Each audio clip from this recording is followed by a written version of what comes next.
the headlines, House of Representatives passes electoral amendment and petroleum industry bills.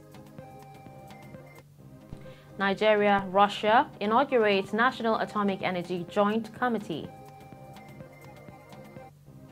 25 died in Côte d'Ivoire after minibus crashes. Hello and welcome to Trust TV News Update. I am Dashan Husseina Usman. For more news and current happenings, subscribe to our YouTube channel or follow us on Facebook and Instagram. House of Representatives on Thursday stepped down laying and consideration of the report of Conference Committee on Petroleum Industry Bill. The PIB conference report, which was earlier listed for presentation and consideration, was however stepped down after the House resumed plenary at the end of an executive session. Daily Trust reports that the House witnessed a rowdy session as some lawmakers protested over alleged reduction in the approved percentage accruing to host communities.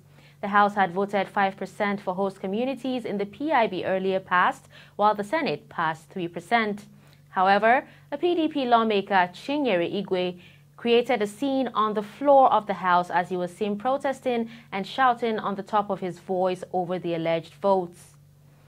Senate on Thursday approved President Muhammadu Buhari's request for ongoing external loans to the tune of $8 billion and 490 million euros under the 2018-2020 external borrowing plan. The approval followed consideration of a report on the 2018-2020 external borrowing plan by the Committee on Local and Foreign Debts. Chairman of the committee, Senator Clifford Odia, in his presentation, said it with utmost importance that the genuine and very serious concerns of Nigerians about the level and sustainability of the country's borrowing in the last decade.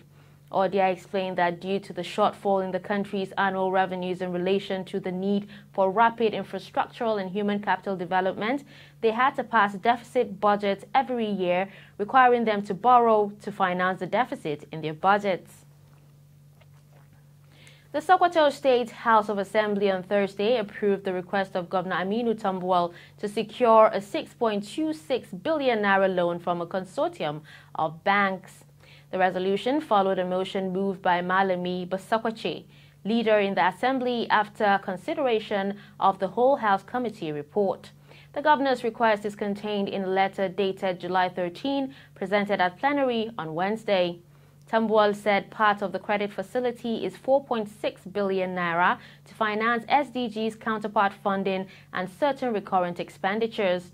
He further said that government also intends to secure a 1.66 billion naira loan to finance the counterpart funding of the State Universal Basic Education Fund for year 2020 and 2021. Members unanimously accepted the request in a voice vote presided over by Deputy Speaker Abubakar Magaji. Federal government has inaugurated the reconstituted Russian-Nigeria Joint Coordination Committee of the National Atomic Energy Commission to resuscitate the relationship between the two countries in cooperation for the peaceful use of nuclear energy. Here's the report.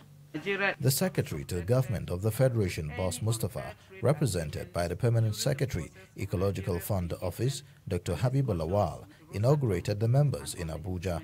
Of the various elements of the agreement. He recalled that several intergovernmental agreements were signed between the Nigerian Atomic Energy Commission and Russia's state-owned nuclear corporation within the framework of Nigeria's bilateral relations with the Russian Federation.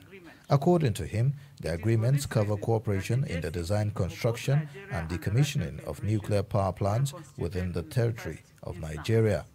As JCC members, you will be fully briefed on your tasks and responsibilities based on the terms of reference that you are all advised to be very conversant with.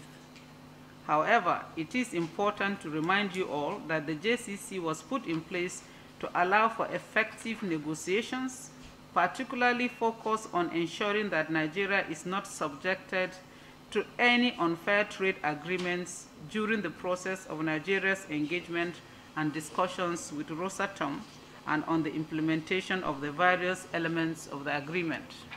In his remarks, Professor Yusuf Ahmed, acting chairman CEO of the Nigerian Atomic Energy Commission, appreciated the SGF for the support and cooperation the Commission had continued to enjoy over the years. Today, Nigeria has made tremendous efforts in global nuclear programs, to the extent that the International Atomic Energy Agency has elected Nigeria as a member of its 35-member board of governors. And I think this is a feat that Nigeria has attained. We are a member of the Nigeria International Atomic Energy Agency board, and this is the highest decision-making body of the International Atomic Energy Agency. And you can see Nigeria is playing a great role in the international community. Responding, Dr. Nazir Bello, Director, Nigerian Nuclear Regulatory Authority, promised to support the committee to achieve its mandate. We assure government of our preparedness to collectively bring into this assignment our vast technical and professional expertise in ensuring that any information, documentation, technology that may be provided by our Russian counterpart is in line with international standards and fulfills our national aspiration for a Nigerian nuclear power program. Coming up after the break, high transportation fares worry minister ahead of Salah festivities. Do stay. Get latest updates on current topical issues and breaking news by downloading the Trust TV mobile app on your Android devices. Go online, click Google Play Store, search Trust TV, install the app, and get doses of unfiltered information on happenings all over the world in your pocket. Trust TV, documenting the Nigerian story. My name is Samuel Dada. Yakubu Isa, ana mana kabila jeje. Anyini Mufa. A wannan harkar ce muke dan samun abinci, an muke taimaka mu wasu da yawa. Looking for private jobs. Sometimes you get employed and the process of payment, you undergo some kind of stress.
Thanks for staying with us. Here's a recap of our top stories. House of Representatives passes electoral amendment and petroleum industry bills. Nigeria, Russia inaugurate National Atomic Energy Joint Committee. Still in the news, National Assembly has urged the Ministry of Transportation to evolve strategies at checking arbitrary hike on transportation fares during festive periods. Minister of State for Transportation, Senator Gbemisola Saraki, disclosed this in a statement issued by Eric Ojiekwe, Director Press and Public Relations of the Ministry, on Friday. Saraki made the remark during a meeting with stakeholders in the road transport sector in Abuja. She said the meeting was at the instance of the House of Representatives following deliberations on the arbitrary increase in transport fares during festive periods, particularly for land transports. Federal government has declared Tuesday and Wednesday public holidays to mark this year's Eid al-Kabir celebrations. This was contained in a statement on Thursday by the Permanent Secretary of the Ministry of Interior, Dr. Shoaib Belgore. According to Belgore, Minister of Interior Rauf Aregbesola, who made the declaration on behalf of the federal government, congratulated all Muslim faithfuls and Nigerians at home and abroad on the occasion. Interstate travel will soon be without difficulty and associated risks involved, as President Muhammadu Buhari on Thursday flagged off Kano Kaduna standard gauge rail line projects. The railing is part of government's plan to connect major cities in the country to the Lagos port. President Muhammadu Buhari, alongside other top government officials, arriving at the Dala Inland Dry Port in Kano for the official flag-off of Kano Kaduna rail projects. According to President Muhammadu Buhari, Governor Ganduje's commitment toward completing initiated and inherited project is worth commendable and cannot come to pass without recognition. He believes when completed, the rail routes will ensure easy and speedy transportation of goods from many parts of the country to the commercial city of Kano. Meanwhile, Governor Ganduje, who acknowledged the support of President Buhari in executing various federal projects in Kano, confirms that the Dala Inland Dry Port wouldn't have been possible without the active collaboration of the presidency. The Kano Kaduna Rail project is expected to be completed before the end of 2022. Idris Jibrin, Trust TV News. Nigeria on Thursday recorded 159 new cases of COVID-19. Nigeria Center for Disease Control disclosed this on Friday morning. NAN reports that the new infections indicate an increase from the 48 cases recorded a day earlier. The NCDC said that 159 new cases were reported in 7 states and the FCT. It said that Lagos reported 119 cases, while Akwa Ibom reported 19. Others are Rivers 11, Ogun 5, Ekiti 2, FCT 1, Delta 1, and Kwara 1. Away from Nigeria, at least 25 people were killed and 31 injured in a crash involving a coach and a minibus in Côte d'Ivoire, the transport minister announced late Thursday. Amadou Kone, in a statement, said all measures have been taken to determine exact causes of the tragedy as well as where responsibility lies, adding that the accident happened about 100 kilometers from financial capital Abidjan on Wednesday. He urged Ivorians to be careful on the roads ahead of the Muslim festival of Tabaski, known as Eid al-Adha, which normally sees an increase in traffic right in the middle of the rainy season. Also on Wednesday, at least 4 people died in another traffic accident in Abidjan. And in sports, a Ugandan Olympic athlete has been reported missing after disappearing from his hotel at a training camp, the Japanese town hosting the delegation said on Friday. In a statement, Izumisano City said 20-year-old weightlifter Julius Sekitoleko failed to appear by noon for his daily virus test and was not in his hotel room. Finally, remains of Major General Hassan Ahmed has been laid to rest at Lungi Barracks Cemetery, Abuja. The late Major General, who was killed by unknown gunmen in the Abaji area of Abuja, is said to have died from his bullet wounds. His colleagues described him as an articulate, dedicated, and hard-working officer.